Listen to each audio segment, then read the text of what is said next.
Tanveer, people gamble on the dogs, the horses, the trots, they gamble on the footy, the tennis, the cricket. They can use cash for that at the TAB or at the track.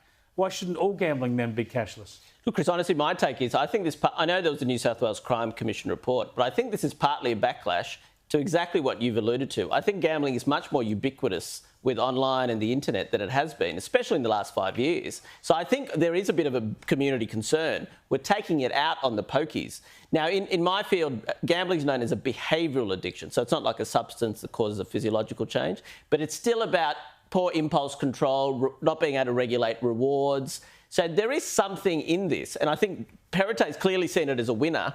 But I do agree, there's actually, both men's and the clubs industry do have something to say that we don't actually know exactly how it's going to operate. But most people are not problem gamblers, right? This is, again, where you're changing the rules for everyone because of a very small percentage of problem gamblers. That's right. But I guess the argument might be the problem gamblers still, in terms of the revenue, make up... That's one of the big debates in this. Yeah. They make up almost a third.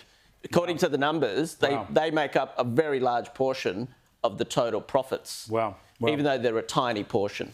Another interesting aspect of this when it comes to human behaviour, Claire, is taking the cash out of it. I was involved in some poker machine reform back in South Australia eons ago. And one of the things that we did with that was to get rid of the automatic play machine. That is, you had to hit the button every time you bet $1 or whatever. So it registered with people, was the theory.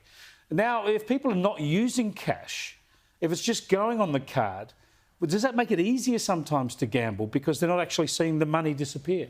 Yeah, from a behavioural perspective, that's absolutely an argument. And I think, we can argue that just in our everyday spending, right? Use your credit card, use your debit card, don't see the money, tap and go, tap and go. Everyone's spending more through those means anyway. So, yeah, I agree. If you've got a kind of set amount of cash in your hand and once it's gone, that might be a time that you have to stand up, go to the ATM and withdraw more. If you don't have to do that, and what stops you pre-setting a limit that's extraordinarily high, you could just keep tapping, if that's the case on a poker machine and keep playing. So, yeah. Let me finish. I'll tell you one thing. The nature of this addiction has changed because it's so digital. Before, you had a few seconds pulling a lever, but now it's a bit like social media or internet addiction, whereas an algorithm keeps serving you up another game.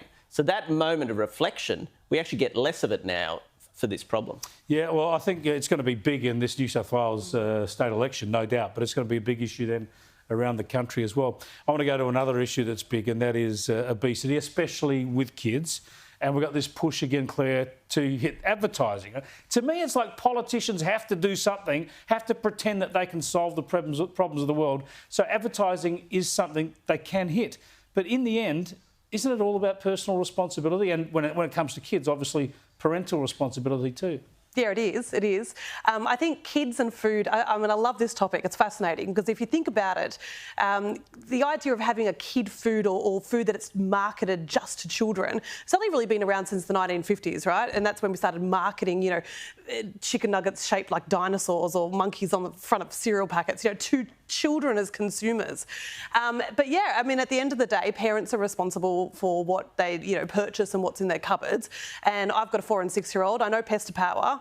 I'm not saying it's easy. And in fact, as far as advertisements go, I often find, that my kids are actually just seeing it more at the front counter. I can't pay for anything these days without it being right there every single time I go shopping.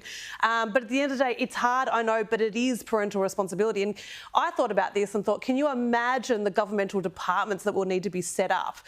More public servants to monitor this, decide what's healthy, what's not healthy, what's good, all of that stuff. Is a Subway sandwich fast food or a healthy sandwich? I was in the happy position there for a while when my youngest boy is only about 3 or 4, and he thought the only golden arches were at Yass. So the only time he asked for Macca's is when we were driving to Adelaide or something. But then he cottoned on that they're everywhere.